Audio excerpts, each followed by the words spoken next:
puso ko. Pag-ibig ko'y hindi nilaan sa'yo. Mahina sa puso ang pagkatao ko. Panalig ko sa iyo'y hindi siniseryoso. Ngunit ngayon'y nagbago na ang pagkatao ko. Wala nang makilala ka, Jesus. Pananalig ko'y tumibay, buong tiwala ay binigay sa'yo lamang, Jesus. Pananalig ko.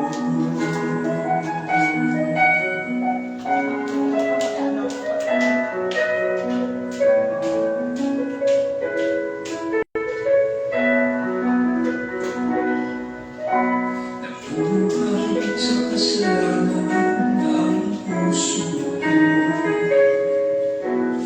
Pag-ibig ko'y hindi nilaan sa'yo. Mahina sa tukso ang pagkatao ko. Pananalig ko sa iyo'y hindi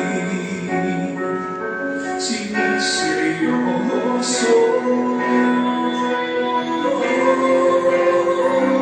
Ngunit ngayon'y nagbago na ang pagkatao ko. Wala nang makilala ka, Jesus. Pananalig ko'y tumibay, buong tiwala ay ibigay sa'yo lamang, Jesus. Pananalig ko. Pananalig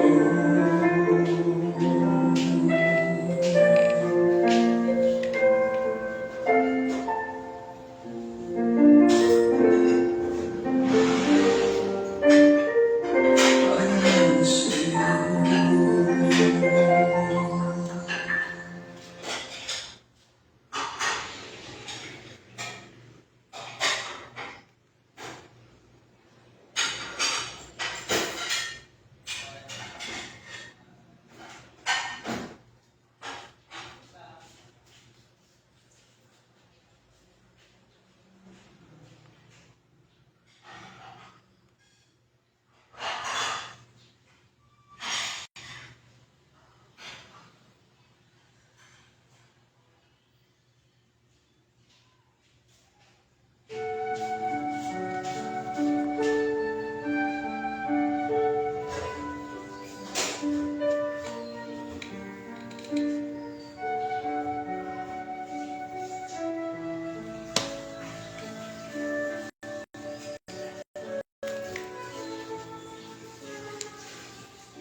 Purihin ang Diyos na makapangyarihan sa lahat. Ang bawat paggising ay bawat biyaya na pinagkakaloob sa atin ng Diyos. Sa araw na ito ay tayo magpuri, araw ng linggo, araw para sa Panginoon. Sama-sama po tayo magnilay ng Sunday Gospel. Sa ngalan ng Ama at ng Anak ng Espiritu Santo. Amen. Purihin ka mong Diyos na makapangyarihan sa lahat. Napakabuti mo sa lahat ng panahon. Marami pong salamat sapagkat ginagamit mo ang social media, ang Facebook Live, upang ang iyong mabuting balita araw-araw ay makarating sa iyong mga nilikha. Ngunit bago po kami magpatuloy, hayaan mo kami lumapit sa iyo na may kababaang loob. Humingi ng kapatawaran sa aming mga kahinaan at kasalanan. Ama, humingi po ako ng kapatawaran ng iyong bang lingkod sa aking mga pagkukulang at pagkakasala. Linisin mo po ang aking puso at isip upang sa ganun lumuklok ang banal na Espiritu at gamitin mo lamang po akong instrumento upang daluyan ng mensahe ng iyong mga balita. Muli ang karunungan, kapabaan ng loob, the discernment, and of course, yung ability to proclaim your word. Ikaw po ang gusto kong maitaas sa Facebook Live na ito. Kaya hindi po ang aking panalangin sa makakarinig ng Sunday Gospel. Lord, ano po bang pinagdadaanan nila pagsubok, sakit, broken relationship, ano man po ang hadlang sa pakikinig ng iyong mabuting balita. Lord, in Jesus' name, pinakasal ko po. At hayaan mo, Panginoon, na ikaw ang maging source ng strength namin. Yes, Lord, sabi nga ng Panginoong Jesus, di lamang sa tinapay na bubuhay ang tao, kundi sa bawat salitang namumutawi mula sa Diyos. Ang everyday gospel ay pagkain naming spiritual. Salamat, Panginoon, sapagkat live ka nagpapakain online. Come, Holy Spirit, we need you. And come, Holy Spirit, we pray. Lord, i-bless mo ang bahay na ito, ang pamilya, Carpio. Nawa sa bawat sulok ng kanilang bahay ay manatili ang pag-ibig at pagmamahal at kapayapaan. Pagpalain sila, Panginoon, si Sister Luz, kanyang asawa at kanyang anak, kanyang mga mahal sa buhay, Panginoon. Ingatan mo sila sa lahat ng panahon. Pagpalain mo sila at matupad nawa ang kanilang mga hinaharap at pangarap sa buhay according to your will, my Lord. Come, Holy Spirit, we need you. Alam namin na may dalawa higit pa, pag ikaw ang pinag-uusapan, naririto ang presensya ng Banal Espiritu. Patuloy kang kumilos sa mga darating na minuto, ikaw ang maitaas, mabigyan ng parangal. Ang tinig mo, Panginoon, na kahit ako ang ginagamit sa instrumento, ako'y nakikinig sa iyong tinig. Ang lahat ng ito'y dalangin ko po sa iyo, Ama, sa pangalan ng Anak, kay sa Espiritu Santo. Amen.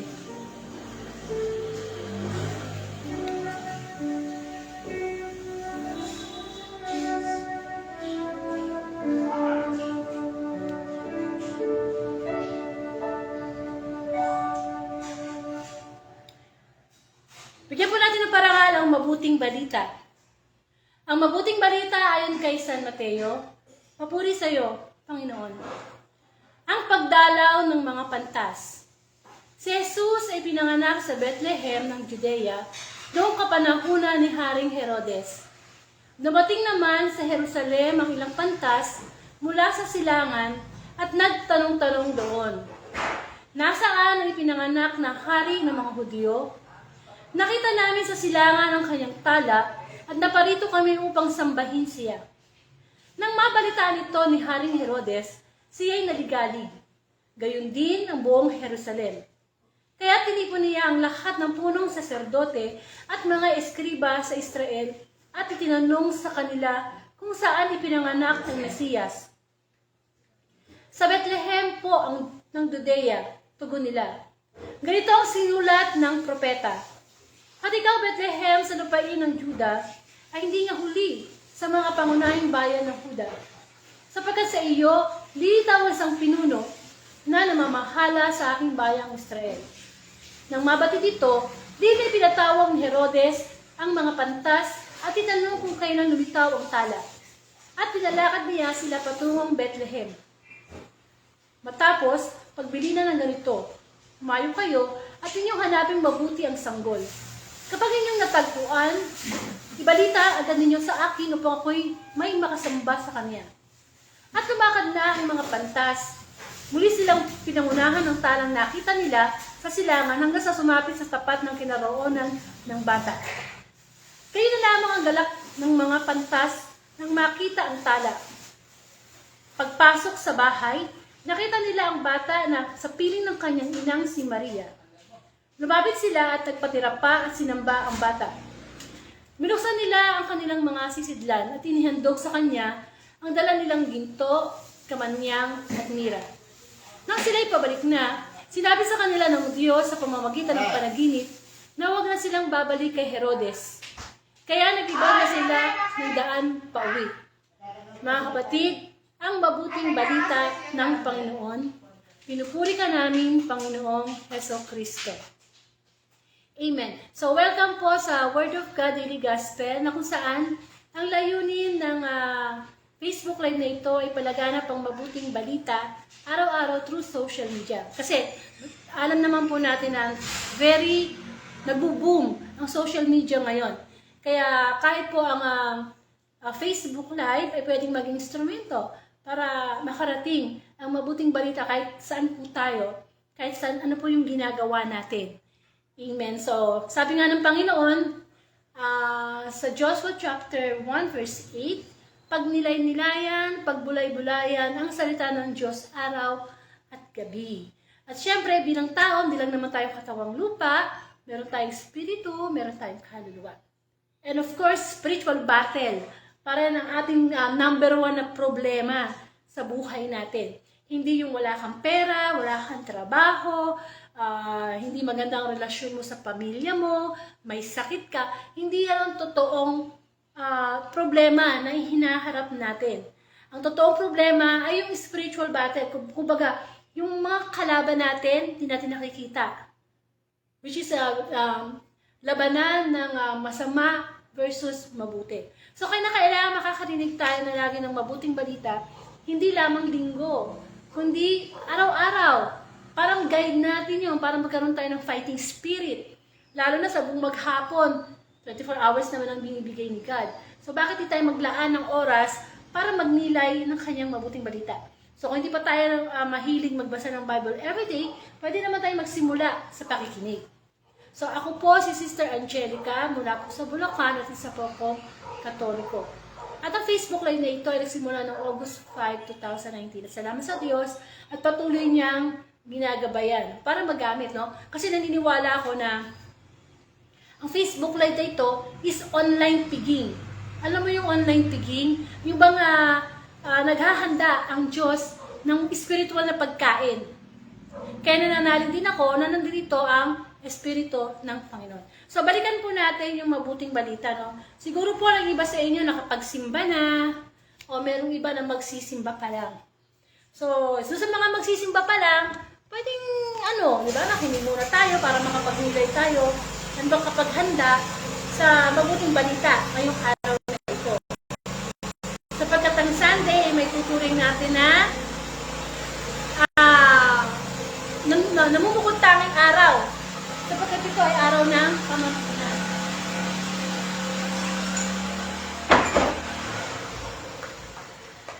Monday to Saturday, ibinigay na ng Diyos para tayo magtrabaho. Kapag Sunday sa ating mga Katoliko, ito ay araw ng pamamahinga. So, araw sa Panginoon. Sabi nga, seek first the kingdom of God. Amen. So, bigyan natin siya ng panahon na tayo magsimba, kasama ng ating pamilya. Kahit wala kang pamilya, pwede ka namang magsimba mag-isa. Kasi, for Catholic faith, tinuturing na mortal sin kapag hindi po tayo nagsisimba. At hindi po tayo pwedeng mangumunyon kapag ganon. Amen. Tsaka, it's an obligation as a Christian. Hindi lang basta obligation, no? Kung talagang mahal mo ang Diyos, dadalawin mo siya sa kanyang bahay, dalanginan, and of course, God is everywhere. Pero iba yung effort Iba yung effort na nagbibihis ka, pumunta ka ng simbahan, sasabay ka sa misa, sasabay ka sa kanta. Iba yung approach. Kasi nga, di ba, minsan may mga kaibigan tayo gusto natin puntahan sa isang lugar. Nag-e-effort tayo, pumunta. How much pa kaya yung Diyos ang hindi natin puntahan? Para tayo ay magpuri, magpasalamat, at magbigay o humingi ng kapatawaran. So, ito po yung senaryo ng magandang balita. Tungkol po ito, kasi po ngayon ay Sunday, Epiphany ba tawag doon? O, yung pagpapakita ng mga pantas sa yung pagpapakita ng mga pantas sa Panginoong Jesucristo. Yung, di ba, sinilang ang Panginoong Jesus.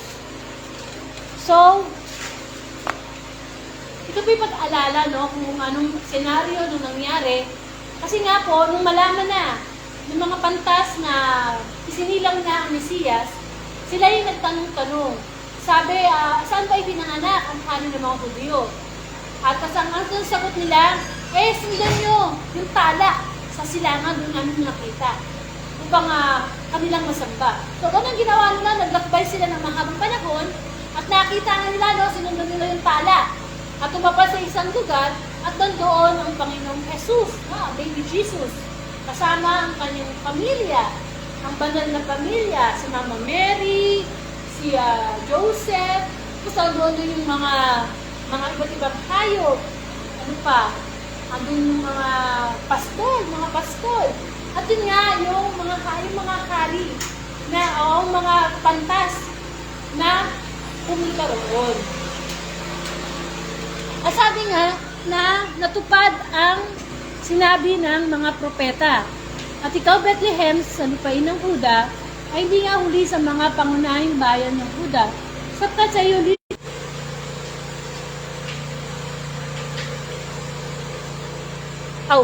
ayan, pasensya na kasi minsan napuputol yung signal, no? So, patuloy natin bigyan ng senaryo yung mabuting balita, no? So, nung malaman ni Herodes na isinilang na ang Mesiyas, siya ay naligalig, no? Nabahala siya. Kasi may darating na mas... Ayun. So, pasensya na papaputol-putol yung signal, no? So, yun nga po yung nangyari na nataranta, nag-worry si Haring Herodes. Kaya kinausap niya yung mga pantas. Kasi ang mga pantas na yan ay talagang napakatalino. Talagang, ayun, napuputol yung signal. Anyway, ayun nga po, no? So, anong nangyari? Kinausap niya yung mga pantas, sabi, sige, hanapin niyo yung sanggol. Para nang sa ganun, pag nakita niyo, balita niyo agad sa akin, kasi sasamba din daw siya. So, medyo may pagka-plastic si Herodes, no? Yung totoo, gusto niyang malaman kung saan yung location ng baby Jesus kasi balak niyang ipapatay. Kaya nga meron senaryo na inutos niya na hinanap niya yung 2 taon na mga batang lalaki na baby pababa. At yun ay pinapatay niya kasi ayaw niya na merong papalit sa kanya. Siya lang ang hari. Ganyang kaganid. Ganyang kaganid at kasama ang ugali niya. So, yun nga po, no? Yan, napuputol kasi yung connection eh. Yan. So, ang mangyayari, ayan, sa bako nahinto, paputol-putol yung wifi. So, sumunod yung mga pantas. Hinanap nila yung sanggol. Nagtanong-tanong sila. At tatagpuan nila. Nung makita na nila yung sanggol, anong naramdaman nila? Sila'y nagalak. Hindi kang mukha ni Herodes, nung malaman niyang sinilang na ang Panginoong Jesus, naligalig, natakot, nataranta. So, anong ginawa ng mga pantas? Naghandog sila. Naghandog sila ng ginto, kamanyang, amen. Ano na meron pa isa eh? Ginto, kamanyang, no? Gold, kamanyang, ano ba isa? Nakabuto ko doon isa. Yun, no? So, naghandog. Bakit sila naghandog? Siyempre, ino-honor nila yung baby eh. Ino-honor nila eh. So, marapat lamang na nagtiyaga silang maglakbay ng mahabang panahon para makita lang, di ba? Para mag-alay ng ginto, kamanyang at mira. Amen. At nang sila'y pabalik na, sila'y nagpakita sa panaginip ang isang anghel. At sinabi, wag nang babalik kay Herodes. So, nag-iba sila ng daan. So, yun yung senaryo ng mabuting balita. So, ano yung gustong ibigay sa atin na na mensahe ng mabuting balita ngayon tungkol sa pagdalaw ng mga pantas? Alam nyo, since Epiphany, o pagpapakita ng Panginoong Jesus, kasi nga ito na yung last day, bukas, ordinary day na tayo, kasi, misa July, February, March, April, May, June, July, August, pag pumapasok ang September, ayan, naglalagay na tayo ng mga Christmas decoration. So ngayon, January 6, ito na yung last day. Sa bukas, wala na dapat yung mga, mga Christmas tree nyo, itabi na for sa susunod na September. Ganyang kahaba ang celebration ng ating Pasko. So ayun. Okay, bumalik uli ang signal. So, sa kwento o senaryo ng mabuting balita, merong 2 karakter na binanggit. Ito yung mga pantas at si Herodes o si Haring Herodes. Ano ang ginawa ng mga pantas? Sila ay actually, ang mga pantas ay talagang matatalino, no? Wise men nga eh. Matatalino yan. Mga astrologists, alam nila yung mga mangyayari. Kaya ang ginawa ni Haring Herodes, pinili niya yung alam niyang matalino na tao na pwedeng maghanap sa Panginoong Jesus. At hindi lang yun ha, ang ginawa ni Haring Herodes, since, eto na wala pang Panginoong Jesus, balibalita na darating ang mga hari ng mga hari. Ginawa niya, tuso. So, alam niya na ang mga pantas ay matalino, masasagot yung tanong niya. So, nilapitan niya yung mga pantas, at pagkatapos, ang sabi niya ay ganito, hanapin nyo yung sanggol, kasi sasamba ako. So, tricky, di ba, no? Kunyari, sasamba siya, pero ang gusto niya, magkuha yung location ng baby, kasi papatayin niya yung baby. Ayaw niya na may aagaw sa kanya, sa pwesto niya.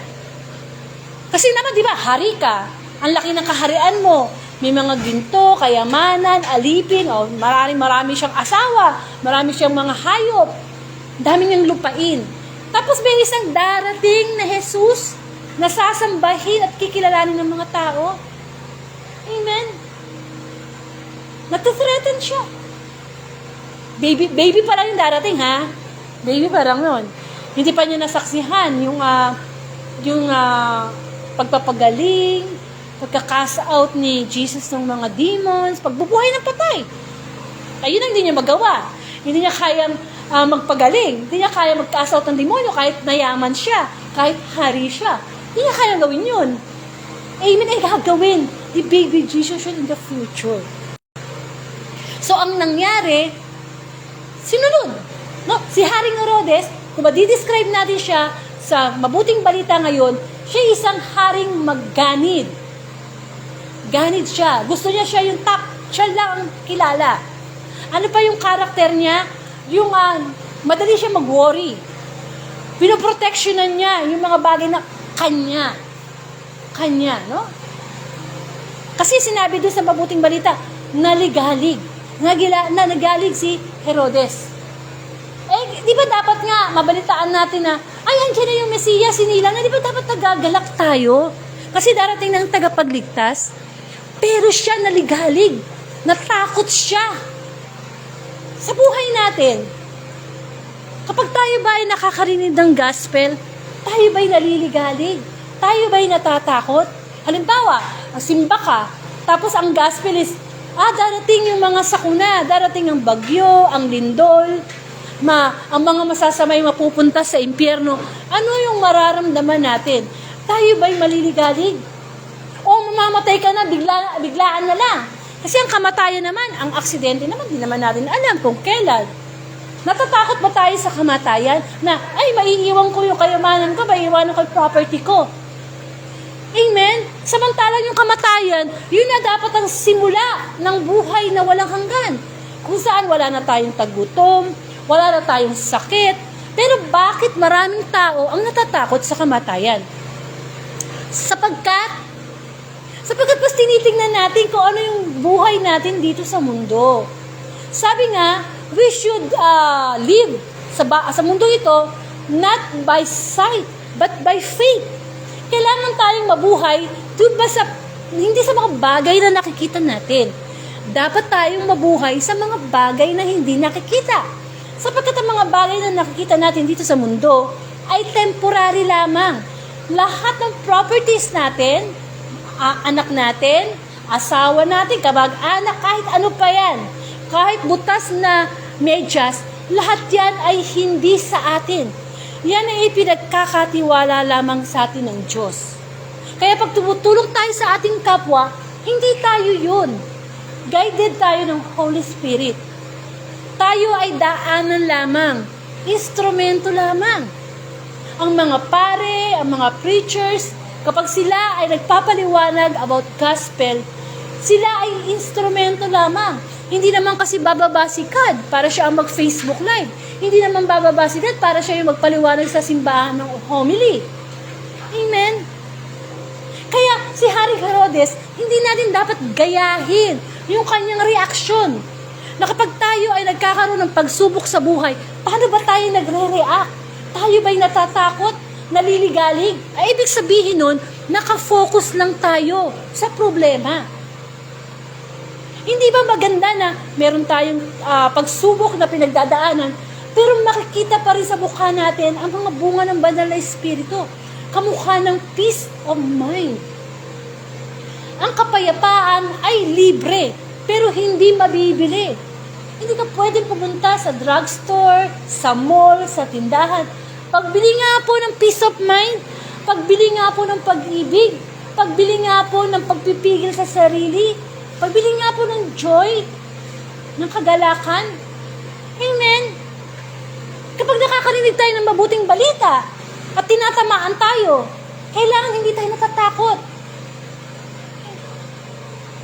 Kasi, ang takot, yan ang sandata ng dyablo para tayo'y lumayo sa Panginoon. Ang sandata naman ng Diyos ay pag-ibig.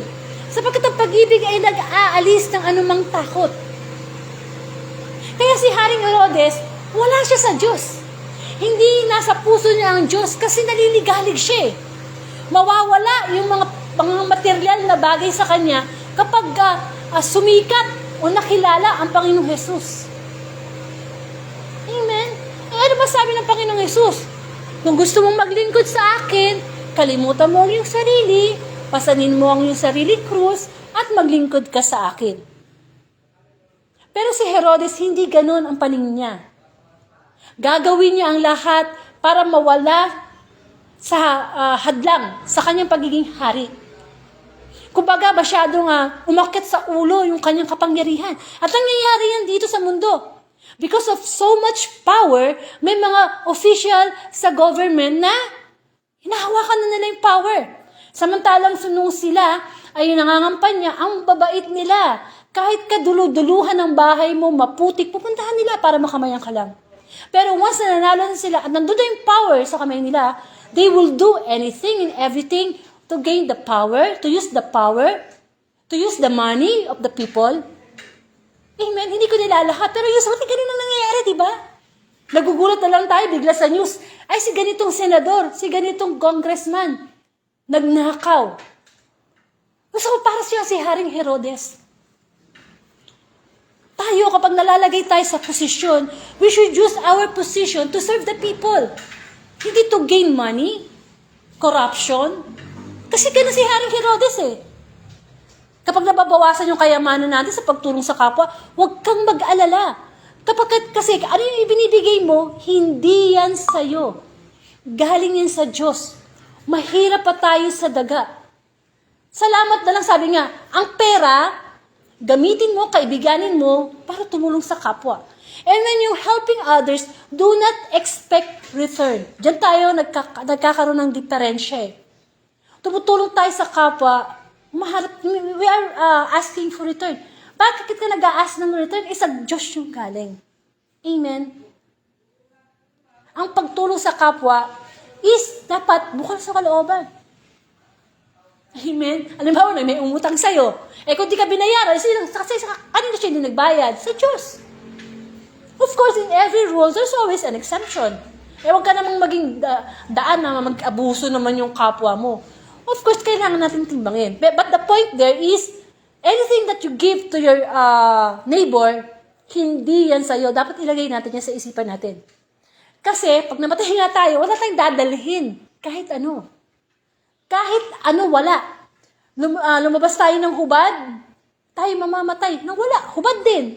Wala tayong matadala sa langit na anumang gamit. Kapag ikaw ay pinagpapala ng Diyos, mas malaki ang expectation sa iyo ni God. Mas malaki. Amen? Kaya dapat hindi tayo kamukha ni Haring Herodes na naliligalig. Well, it's normal na tayo makaramdam ng takot, worries. Normal yan, tao tayo Ang hindi normal, nakakilala ka na sa Diyos, natatakot ka pa rin. Natatakot ka pa rin mamatay, natatakot ka pa rin na mawalan ng pera, natatakot ka pa rin na magkaroon ng aksidente. Aksidente, hindi naman natin naasahan yan. Kapag tayo ay nagdadasal, we should pray to God na, huwag mo ipag-pray na, Lord, ligtas niyo po kami sa panganib. Lord, huwag po sana kami magkasakit. Kapatid, kahit ang pare, kahit ang mga naglilingkod sa Diyos, nagkakasakit pa rin. Naaaksidente pa rin. Tulad ng sinabi ng Panginoong Jesus, kung gusto mo ng quality a quality prayer, just say to God, Lord, increase my faith. Yan ang sinabi ng Panginoong Jesus sa kanyang mga alagad. Paano po ba kami mananalangin? Increase your faith. Para pag dumating yung pagsubok, ang dami-dami mong kapayapaan, ang dami-dami mong forgiveness. Diba? Kasi, kahit ilang ulit mo sabihin na huwag kang magkasakit, nagkakasakit ka pa rin. Kaya dapat pag dumadating yung sakit, ready ka. Ready ka na, Lord, alam ko, Lord, may sakit ako ngayon, kasi ganito na, naging pabaya ako. But we have to be positive.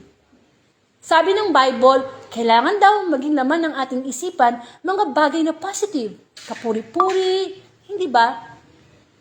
Because our mind is the battleground of devil. Diyan tayo binubulungan. At alam niyo ba kung saan madalas magtambay ang devil? Sa kwarto, kung saan ka nag-iisa, andyan si devil.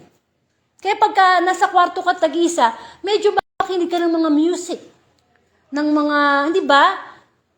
Amen. Si Haring Herodes ay hindi natin dapat tularan. Sapagkat oo, nasa kanya na lahat. Mayaman siya, dami niyang alipin, mga hayop. Pero ang tanong, hindi ba may mga napapanood tayo sa TV? Ang yaman-yaman, ang sakit dinadala pa sa ibang bansa, mamahaling doktor.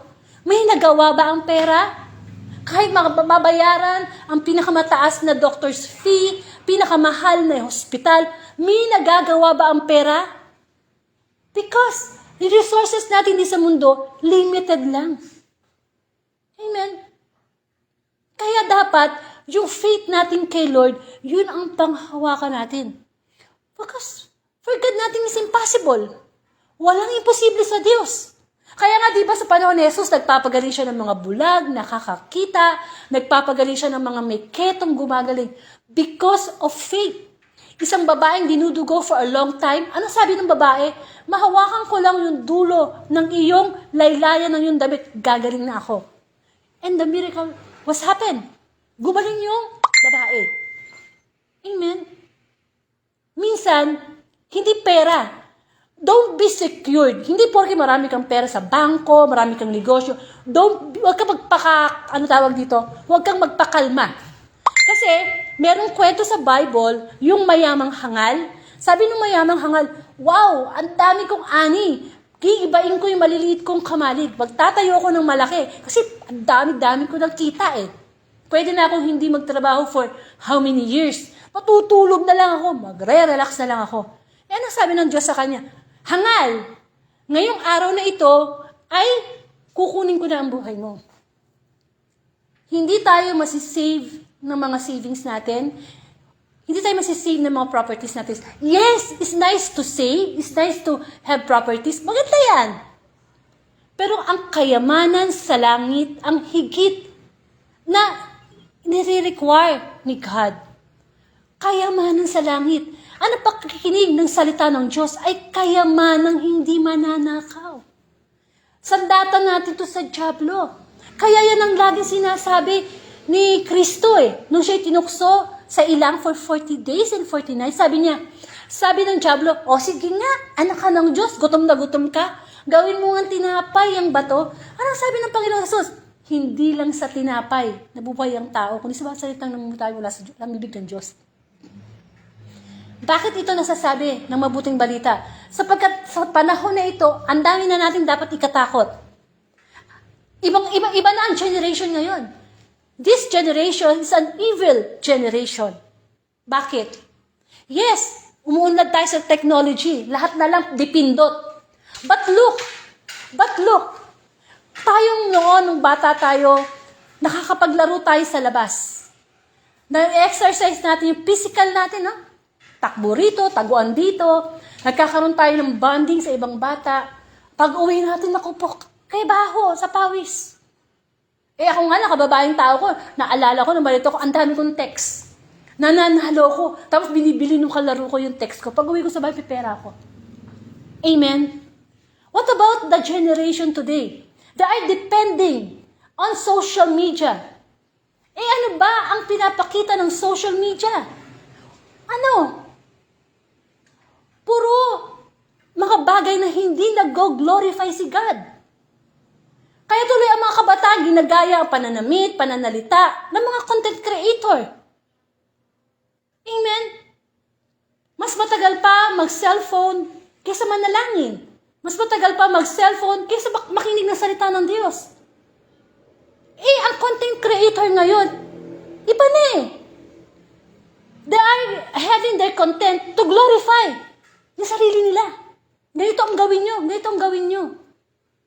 Kaya we should know and we should hear the Word of God every day. Para malaman natin, teka muna, ito bang content creator na to ay tinatakot ako?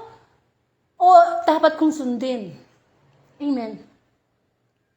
Salamat na lang may mga content creator sa YouTube, sa TikTok, mga pare, mga preacher, na ay they glorifying the Word of God. Kasi yun ang gusto ng Panginoon. Sa mabuting balita, bakit ba galit na galit, lihim na nagagalit si Herodes, naliligalig? Kasi mananakawan siya ng power, ng kasikatan. Ang Panginoong Yesus, hindi naman yan nagkatawang tao para sumikat eh.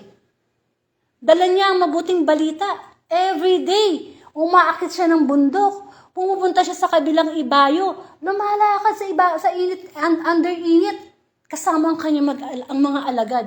Just to proclaim the Word of God. Tayo, hindi na tayo kailangang lumakad. Hindi na tayo kailangang pumunta ng ibang ibayo. Hindi na kailangan natin umakyat ng ibang bundok. To spread the Word of God. We can do that by sharing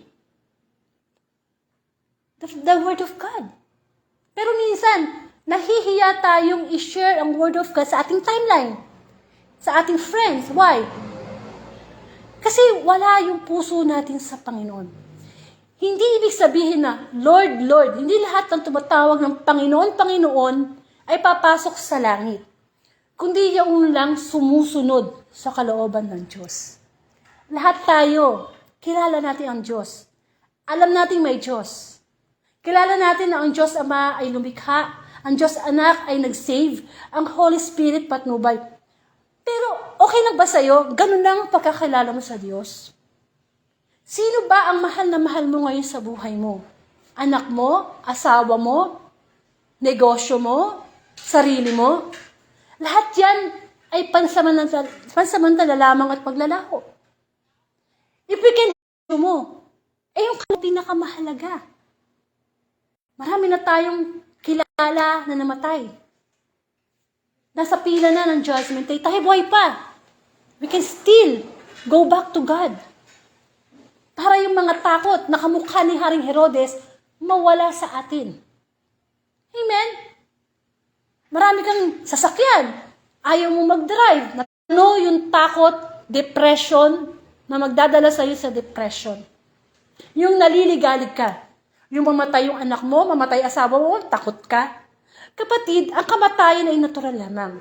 Mamatay man ang anak, okay. So, back to signal. Amen? Tinatanong sa atin ng Diyos, ano ang takot mo sa buhay mo? Dahil ang takot ay hindi bunga ng banal na espiritu. Ang opposite ng takot or fear is peace of mind. Amen? Because Christ is a Prince of Peace. Kaya kailangan itong buhay natin ngayon. Peace tayo. Amen? Huwag ka mag-worry. Sabi nga kung makakapagpahaba nga lang ng buhay ang pag-worry, worry na tayo lahat. Ang daming dapat ipagpasalamat sa Diyos. Kung gusto mo mawala yung takot mo, magbilang ka na ipagpapasalamat mo sa Diyos. Huwag tayong maging kabukhan ng mga Israelita na inilabas na sa Ehipto, pero reklamo pa ng reklamo. Ano ba dapat nating reklamo sa Diyos? Tutusin lang, ang Diyos ang dapat magreklamo sa atin eh. Amen? So, yan si Haring Herodes, ang karakter sa mabuting balita, na puno siya ng naligalig siya, natakot siya, nataranta siya, at nandaya siya. Kunyari lang siya na gusto niya sasamba doon sa Jesus, pero gusto niya patayin. Amen? Ano pa yung mga pantas? Ang mga pantas maganda naman ang ipinakita nila. Luka, ang mga pantas matatalino. Diba? At ang mga handog nila, grabe ginto, mira, kamanyang. Talagang nag-travel sila ng mahaba. Sa atin po, sa buhay natin, ano ba ang estado ng buhay natin? Tayo ba'y mayaman, middle class, walang-wala, pulube? It doesn't matter to God. What matters to God is ano ang kalagayan ng Diyos sa puso natin. Hindi tinitingnan ng Diyos kung gaano kalaki ay binigay mo ngayon sa simbahan. Tinitingnan ng Diyos, ano ang reason ba't mo binigay yan? Diba? Sa simbahan, meron yung alay, kamukha nung balo, babaeng balo, kusing na lang, meron siya, pero yun ang inihulog niya from her heart. Samantalang yung mayayaman doon, paanuhan, payabangan. Ang mga pantas, talagang mataas ang tingin sa kanila. Pero the humility, ipinakita nila yung kanilang kababaang loob.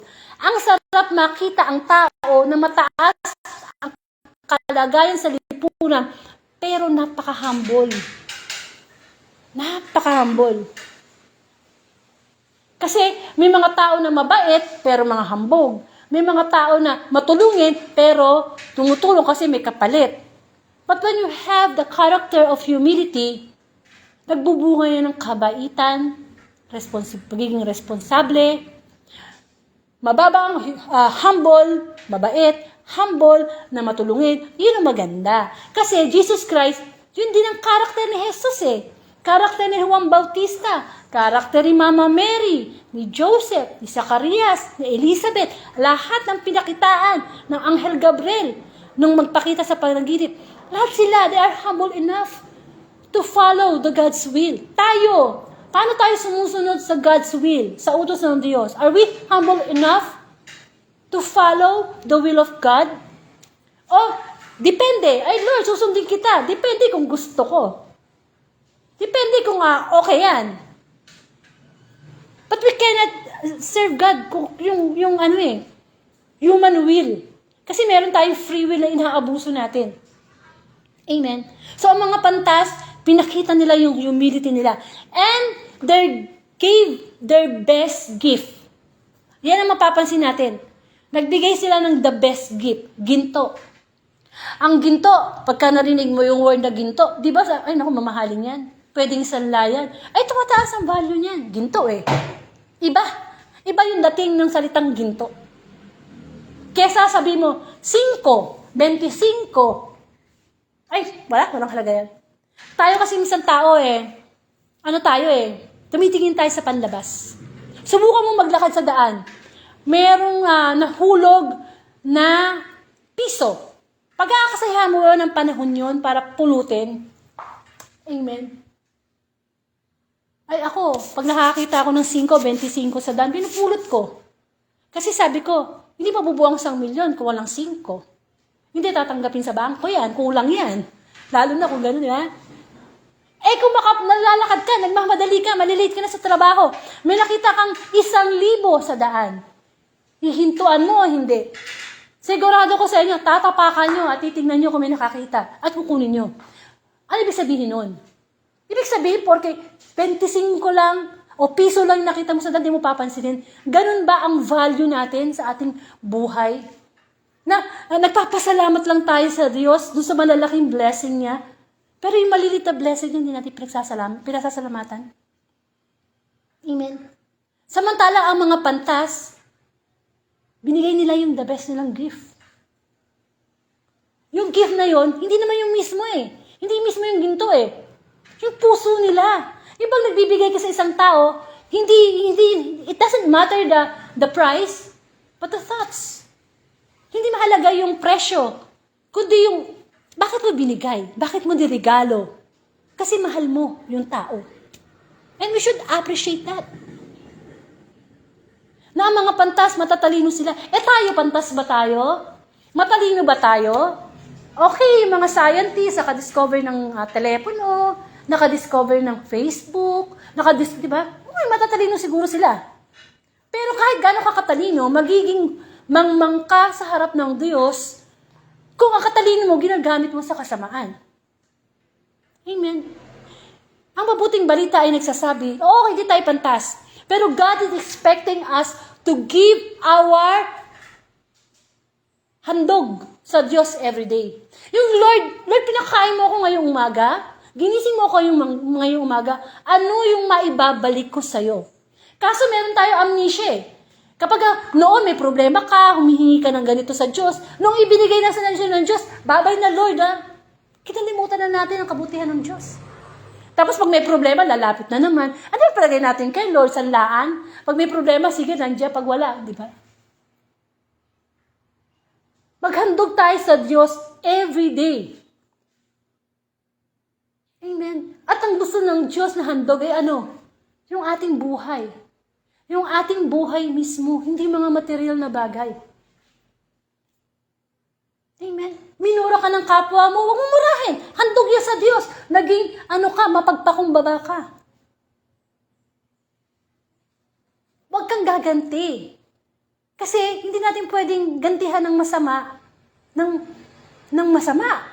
Kasi, mumurahin mo, ito pa pinagkaiba nyo. Mas masahol ka pa, pinatulan mo eh. Sabi nga, ang pumatol sa baliw, mas baliw. Handog. Ang mabuting balita ay nag-aas sa atin ng handog sa Diyos. Itong 2023, ano bang naibalik natin sa Panginoon? Itong 2024, napapasok, ano yung may babalik natin sa ating mga magulang? Mga kabataan, handog nyo sa inyong mga magulang? Mag-aral mabuti. Kayo mga magulang, ano yung handog nyo sa anak? Palakihin sila sa aral sa Diyos. Diyan tayo nagkakamali. Akala natin, we can give everything and anything sa ating mga anak. Good school, magandang bahay, mga damit. Yes, responsibilidad natin yan. But anong sabi ng Diyos? Kung papalakihin mo ang anak mo, palakihin mo sa aral ng Diyos. That's why we need na ilapit sila sa Panginoon. Kasi ganyan ang ginawa ni Mama Mary eh. Bilang ilaw ng tahanan, bilang first disciple ni Jesus Christ, nilapit niya si Jesus sa templo. Pinalaki niya. Kasi ang anak na malapit sa Diyos, kahit lumabas siya ng tahanan mo, hindi yang gagawa ng masama. Kasi alam niya may CCTV si God sa kanya. Aanuhin mo yung matalinong bata. Kung lapastangan naman, walang utang na loob. Di ba may mga ganong anak? Minumura yung Alam niyo mga anak o mga kabataan nakikinig ngayon, huwag niyong lalaitin ang inyong magulang, lalo na inyong ina. Bakit? Because your parents are the co-creator of God. Co-creator ni God yan. Si Lord, nilikha tayo. Sino ang ginamit? Mga magulang. At nag-iisa lang ang nanay, nag-iisa lang ang tatay, di ka na makakahanap ng kapalit. Amen. Kahit gaano pa kasama ang nanay mo, ang tatay mo, what God commands? Bigin mo, galang mo ang iyong ama't ina. Period. Hindi sinabi ng Diyos na, okay, ibigin mo, igalang mo yung ama't ina. Pero pag masama sila, irresponsible sila, huwag mo sila igalang, hindi. Kung ang Diyos nga sinasabi, love your enemy, ipagdasal mo ang mga kaaway mo, how much more pa kaya mga magulang?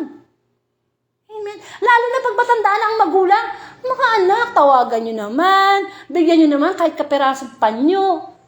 Habang tumatanda ang magulang, they are sensitive. Hayaan mo mamatay sila na baon nila yung alaala. Na kahit matanda ako, dinadalaw nila ako dito, na kahit, diba? Okay. Kasi ang mga anak natin, in the future, magkakaroon sila ng sarili ng family eh. Pero masarap yung naaalala ka pa rin. Diba? Kaya kailangan, intindihin natin yun. Hindi nga tayo kasing talino ng mga pantas. Pero yung mabigyan natin ng panahon ng ating mga mahal sa buhay, ang ating mga magulang, mas matalino pa tayo sa matalino. At yun ang tinatawag na karunungan, the wisdom of God. Amen. Ayun ang dapat makita natin sa mabuting balita. Yung pagiging wise ng mga pantas o ng mga nag-alay. Na tayo, hinahanapan din tayo ni Lord ng handog. Ang kaso, bigay ng bigay si Lord, bless ng bless eh. Tanggap lang ng tayong tanggap. Alam mo, may mga taong ganun eh. Happy lang sila tanggap ng tanggap. Pero sila pag bibigay, nagbibilang. No, huwag ka magbilang. Kasi ay binigay mo, babalik sa iyo ng siksik, liglig, at umaapaw. And of course, the relationship with God. Because the first commandment was, love God above all with all your heart, soul, mind, strength. Kaso iba ang mas number one sa isip natin. Alam niyo ba na kapag ginigising tayo ng Diyos, tayo ay binibigyan ng pagkakataong magbalik loob sa Kanya. We have our free will. Tulog tayo, hindi na natin hawak ang free will natin. Hindi kahit panaginip, di natin makuha. Kaya nga pag nagigising tayo sa panabagong umaga, binibigyan tayo ng Diyos na maging kamukha ng mga pantas, na maging sigurista, na maging wise. We have to glorify God. Nagdadasal bago kumain, nagdadasal bago matulog. We should have some communication with God. Okay? Uso ngayon ng messenger, chat. Ang daming mong chat sa kaibigan mo. What about God? Nagkipag-usap ka ba sa Kanya? Mahirap kasing maunawaan ng Diyos kapag wala kang time sa Kanya. Mahirap maunawaan ang character ni God kung hindi mo siya, wala kang interes sa Kanya. Because God is God. Sino gusto mong friend? Si Taylor Swift? Si Regine Velasquez? Na kapag nakita mo, magpapapicture ka pa?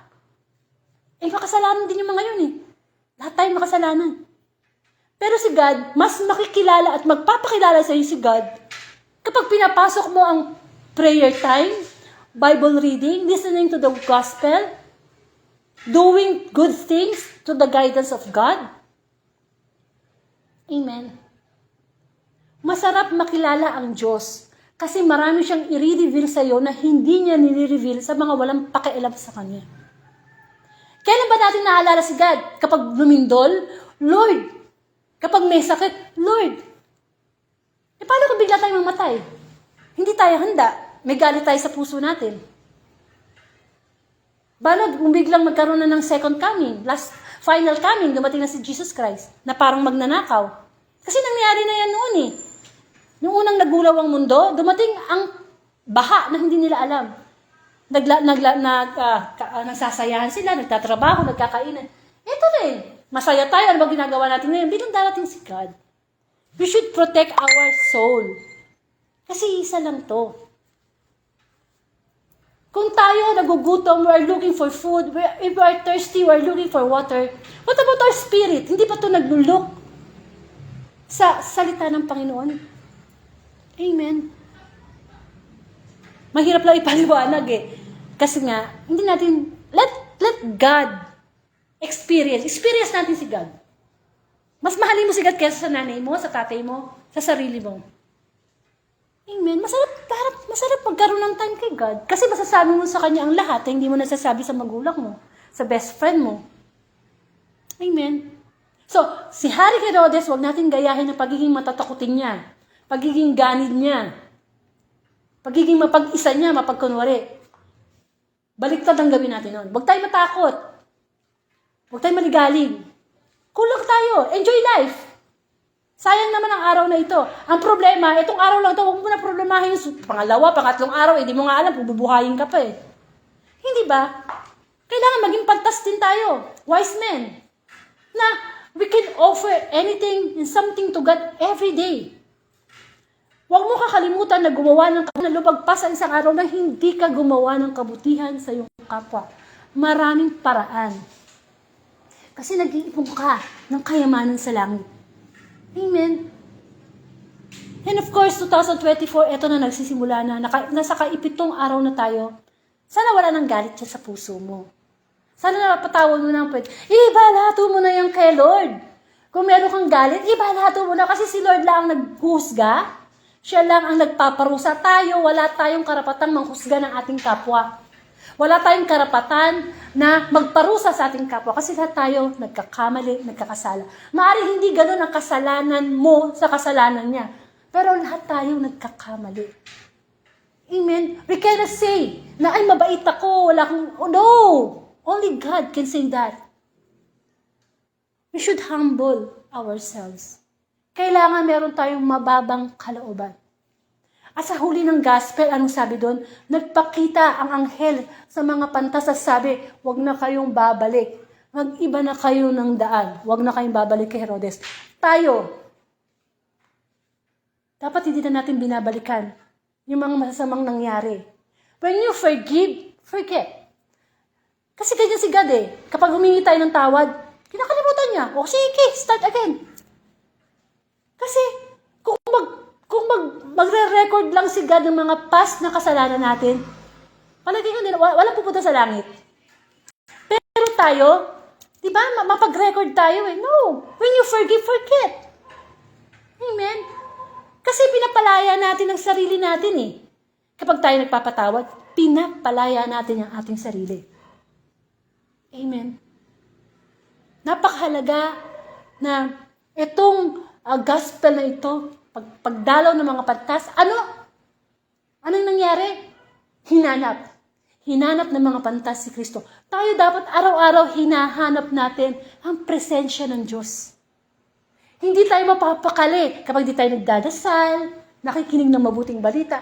Hinahanap. Ano ba hinahanap natin? Baka naman bote ng gin, red horse, away, sigarilyo, probisyo. Masisira buhay natin yun. Hinanap ng mga pantas. So, we should always search, looking for the presence of God. Lalo na pag tayo ay nade-depress, nalulungkot, yun ang ipalit natin. Pangalawa, anong naganap sa mabuting balita? Nakita. Dapat lagi nakikita ang Diyos sa bawat problema. Sa bawat pagsubok na pinagdadaanan natin, lagi nating makita. Huwag tayong mag-focus sa problema.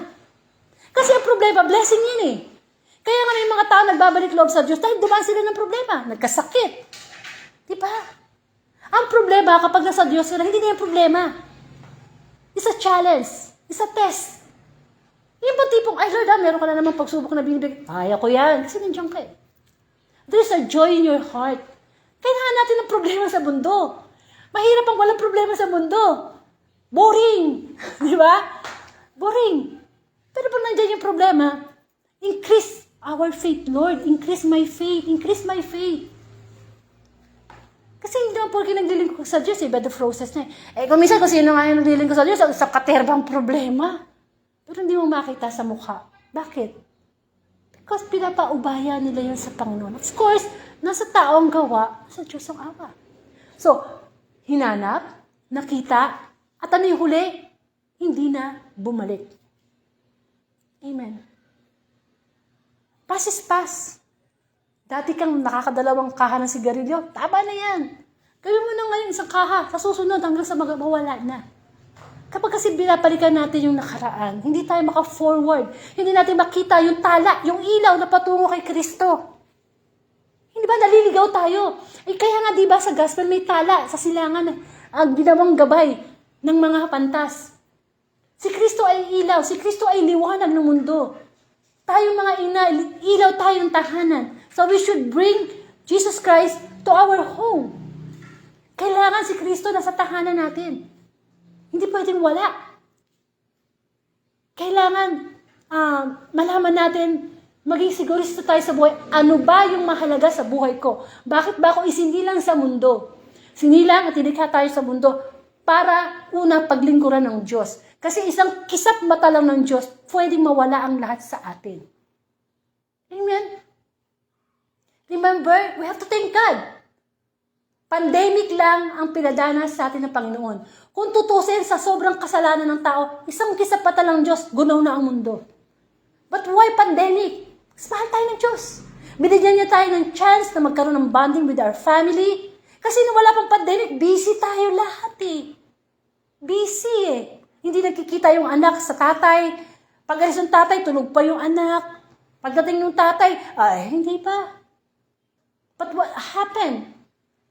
Nagbabalik na naman tayo sa normal. Bumabalik na naman. Wala na naman tayong nanay sa tatay, sa pamilya. Hindi ba? Nandun nga kayo sa isang tahanan. Para naman kayo hindi magkakasama. Kanya-kanya kayong cellphone. Hindi kayo nag-uusap. Hindi ka mukha nung araw. Pagka nasa sa panahon namin, pagkakain, magdadasal. Pag 6 o'clock, magro-rosaryo. Nawala na yan. Diba? We have to be very careful. Kasi ang Diablo, nag-aanyong tupa yan. Kunyari, mabait. Pero pag hinubaran mo yan, isa yung asong gubat, wolf. Amen. So, mabuting balita, tinatouch yung ating heart. Na dapat araw-araw, magbigay tayo ng handog sa Diyos mula sa ating puso. Araw-araw gumawa tayo ng kabutihan. Araw-araw makita, hanapin, at huwag na tayong bumalik sa dati nating buhay. Of course, there's a lot of question na nangyayari sa buhay natin. Bakit, Lord? Bakit ganito? Bakit ganyan? Naglilingkod ako sa iyo, may sakit ako ngayon. Naglilingkod ako, Lord, broken yung relationship. Bakit? Kapatid, limited lang yung isip natin. Maraming bakit sa buhay natin na hindi masasagot. Tanging ang Diyos lang ang makakasagot. But we have to humble ourselves. Pag may mga question ka sa buhay mo, Lord, bakit? Ay sasagot mo, let your will be done. Sige Lord, hayaan mong mangyari. Ito, kung kailangan pagdaanan ko to, itong hirap na ito, sige Lord, basta huwag mo lang akong pababayaan. Amen. Kamukha ni Job. Yaman niya, lahat nasa kanya, resources, mga hayop, di ba? Yaman ni Job. Tapos nagkasakit pa siya. Nawala ang kayamanan, namatay ang mga anak niya, mga alipin niya, nagkasakit pa siya ng mula ulo hanggang paa, mga nanaknak na, baho, nawala siya ng kaibigan. Pero hindi niya tinignuran si Lord. Ikaw, ano ba ang limited ng pagtalikod mo sa Diyos? Kahit na mawala ang lahat sa'yo dyan, hindi mo tatalikuran ng Panginoon. Amen. Maraming bagay na nawawala sa atin. Maraming taong namamatay. But we should always give thanks to God. Lord, thank you. Pinahiram mo sa akin yung anak ko for 17 years. Salamat. Lord, thank you na wala yung bahay ko na sunog. Salamat, Lord. Magkakaroon yan. Magkakapagtayo kami. Amen. It's just a matter, yung tinatawag ng mindset. Amen. Nawa sa buhay natin, lagi nating makikita ng pagdalaw ng mga pantas sa Panginoon Jesus ay para maghandog. Masakit na. Ito na ang talapantas. Paano natin kilala si Kristo sa araw-araw bumuhay? Amen. O sana siya wala. Kasi ang araw, himala. December 7, 2024 is a miracle day. We should consider each day last day. Narinig ko yan sa pare. Ang bawat araw daw na ibinibigay sa atin ng Diyos, dapat huling araw na. So we can do our best to God. Amen. Ang kayamanan natin, Diyos, hindi yung naipon sa bangko. Ang kayamanan natin at karunungan ay ang Diyos. Hindi yung magaling tayo sa math, magaling tayo sa ganito, magaling tayo gumawa ng bahay, magaling tayo. Hindi yun. Amen. Nawa, ang pagdalaw ng mga pantas ay pagdalaw din ng Diyos sa buhay natin na nagpapaalala. Napansinin mo naman ako. Magkaroon ka naman ng relationship sa akin. Ano naman ako mo? Dasal ka naman yung matawad. Hindi ba? Pantas ang nangyay ng Panginoon. Hindi siya naghihintay ng quantity, but the quality of time. Because our God is a jealous God. Siloso ang Diyos. Pag nakikita niya na mas may time ka pa dyan, maglaro, may time ka pa dyan maglakwatsa, baka kunin na tayo ni God. At salamat na sa Panginoon. Diba? So nawa, mapagnilayan po natin. Ang dami nating natanggap na gift ng Christmas. Ano yung gift na maihandog natin sa Panginoon ngayon? Yun po yung pinakamahalaga. Ano ba nahandog ko ngayon sa Panginoon? Amen. At lahat ng handog natin sa Panginoon, babalik yan. I will tell you, babalik yan ng mas marami pa. Pag nagbigay ka ng isa sa God, bibigyan at ibabalik ka ng 1,000,000. Ganun ka-generous si God. Try mo. Amen. So magkaroon po tayo ng closing prayer. Muli, Panginoon, marami pong salamat sa pagpapaalala mo na sa pagdalaw ng mga pantas, ay dinadalaw mo rin ang aming estado ng aming puso, ng pananampalataya namin sa iyo, Panginoon. Wala po kaming magagawa kung wala ka. Nawa, Panginoon, dalangin namin ang aming pamilya ay patuloy mong dalawin ang iyong mga salita na nagbibigay buhay sa amin. Nawa, ma-realize namin na panahon na upang i-improve namin ang relationship namin sa iyo, O Lord. Mas mahalin ka namin sa mga taong sa paligid namin. Mas magbigay kami ng oras sa iyo. Sapagkat ang ino-offer mo isang buhay na walang hanggan. Isang buhay na ganap at kasiyasiya. Nawa naman ang mga takot na meron kami, Lord, lalo na kung may sakit kami ngayon. Sa pangalan mo, Panginoong Yesus, bigyan mo po kami ng kapayapaan at manaling magtiwala na ang kagalingan ay magmumula sa iyo. Ngunit, Panginoon, ang kagalingang espiritual ang higit naming hinihingi sa iyo. Nawa, Panginoon, pagpalain mo kami ayon sa iyong kalooban. Na kung ano man yung mga plano namin sa buhay, yung plano mo ang mangyari. Lord, hinihingi namin na bigyan mo kami ng kababaang loob. Naging mayabang kami, mapagpataas, mapagliit ng kapwa. Lord, ang kababaang loob ng kamukha ng Panginoong Jesus. Tulungan mo kami na maisabuhay namin ito. Ama namin, sumasalangit ka, sambahin ang ngalan mo. Apa sa amin ang kaharian mo. Sundin ang loob mo dito sa lupa para nasa langit. Bigyan mo po kami ng aming kakanin sa araw-araw. Patawarin mo kami sa aming mga sala. Para ng pagpapatawad namin sa nagkakasala sa amin. Huwag po kami pahinturo sa tukso. Nadya mo po kami sa lahat ng masama. Amen.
Amen. Maraming salamat. Muli, kung hindi nyo naabutan ang Facebook Live dito, punta po kayo sa aking timeline, Angelica Dorde, YouTube channel, Angelica Dorde. Pa-subscribe na lang po. And of course, kung loloobin ng Diyos ang December 8, 2024, Monday Gospel, muli sama-sama po tayo magnilay ng salita ng Panginoon, alas 6 po ng gabi. Monday to Saturday, alas 6 po ng gabi. At Sunday, alas 6 ng umaga. So, depende po, naiiba rin ang schedule, no? Lalo na po, next week, may mga guest na akong preacher na magbibigay ng reflection. So, ang mga guest kong preacher, usually nilagay ko sila sa Monday, Wednesday, and Friday, MWF. Kapag wala po akong guest preacher, kasi nagdidepende rin ako sa schedule nila eh. Ako lang po yung nagbibigay ng reflection. Pero maganda rin na makakarinig tayo ng reflection ng iba. Kamukha halimbawa nila Brother Francis, Brother Cherry, Brother, sino pa ba itong iba? Derek, Brother, Sister Angelica Guevara, ayan. Yung mga regular, Sister Librada, Mansano, yung mga regular na hindi nagsasawa na magpagamit online. So, simula po sa bukas, December 8, tapos December 10, January 8,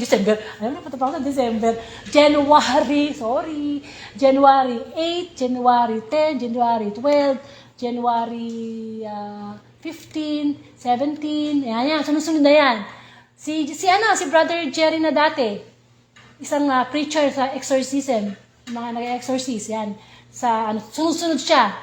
From, I guess, di ko dala schedule ko eh. From January.